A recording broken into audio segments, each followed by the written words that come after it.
Loin d'être un simple exercice de vérification comptable, la session budgétaire est un acte de juridiction en mouvement, a rappelé le premier secrétaire à l'ouverture de cette 10e session qui planchera sur 7 affaires entre autres. Le Conseil examinera et adoptera à coup sûr le projet de budget primitif et ses annexes, exercice 2026. Il examine l'adoption du projet de programme annuel d'investissement pour l'exercice 2026 ainsi que la délibération correspondante.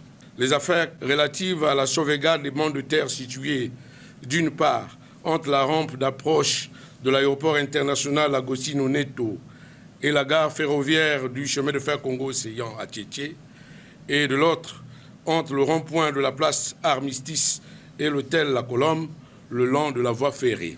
Dans son allocution d'ouverture, la présidente du Conseil a fait observer une minute de silence pour une pensée pieuse à l'endroit des illustres disparus comme le ministre Firmin Aïssa ou Bernard Tchibeni, pour ne citer que ceux-là.